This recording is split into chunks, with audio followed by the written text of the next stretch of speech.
السلام علیکم viewers, HQ-19 Pakistan کی نئی دفاعی طاقت، بھارت کے لیے نیا چیلنج۔ حالیہ دنوں میں پاکستان کی طرف سے HQ-19 ایئر ڈیفنس سسٹم کی ممکنہ حصول کی خبریں ایک بڑی پیش رفت کے طور پر ابھری ہیں۔ HQ-19 چین کا ایک جدید ترین اینٹی بیلسٹک میزائل سسٹم ہے جو دشمن کے بیلسٹک میزائل کو ہدف تک پہنچنے سے پہلے ہی فضا میں تباہ کرنے کی صلاحیت رکھتا ہے۔ یہ سسٹم نہ صرف فضا میں آنے والے خطرات کو ہر وقت ٹریک کرتا ہے بلکہ انہیں انتہائی اونچائی پر ہی مار گرانے کی طاقت رکھتا ہے، جو کہ پاکستان کے دفاعی نظام میں ایک نئی گہرائی کا اضافہ ہے۔ یہ بات واضح کرنا ضروری ہے کہ HQ-19 کا بھارت کے برہموس میزائل سے براہ راست تعلق نہیں بنتا، کیونکہ برہموس ایک کروز میزائل ہے جبکہ HQ-19 خاص طور پر بیلسٹک میزائل کے خلاف استعمال ہونے والا ڈیفنس سسٹم ہے۔ یہاں ایک بنیادی فرق سمجھنا ضروری ہے۔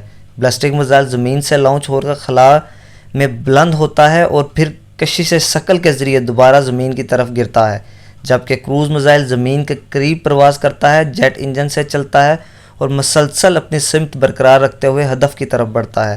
بیلسٹک میزائل بہت اونچائی پر جاتے ہیں اور بڑی سپیڈ کے ساتھ گرتے ہیں، اسی لیے انہیں روکنے کے لیے ایسی ٹیکنالوجی درکار ہوتی ہے جیسا کہ HQ-19 ہے۔ اب سوال یہ ہے کہ اگر یہ نظام پاکستان میں نصب ہو جائے تو بھارت پر اس کا کیا اثر ہوگا؟ پاکستان کے پاس اب ایک ایسا سسٹم ہوگا جو 2000 سے 3000 کلومیٹر تک کے بیلسٹک حملوں کو روکنے کی صلاحیت رکھتا ہے۔ اس کا مطلب ہے اگر بھارت کی طرف سے کوئی بھی خطرناک بیلسٹک میزائل لانچ کیا جائے، جیسا کہ بھارت کی اگنی سیریز کے بیلسٹک میزائل جو ایٹمی حملے کے لیے استعمال کیے جا سکتے ہیں، تو پاکستان اسے فضا میں ہی تباہ کر سکتا ہے۔ یہ صرف ایک ٹیکنیکل اپ گریڈ نہیں بلکہ ایک اسٹریٹجک سگنل ہے، ایک نفسیاتی دباؤ ہے، خاص طور پر ان بھارتی دفاعی ماہرین کے لیے جو ایڈوانس وارفیئر میں بھارت کی برتری کا دعویٰ کرتے ہیں۔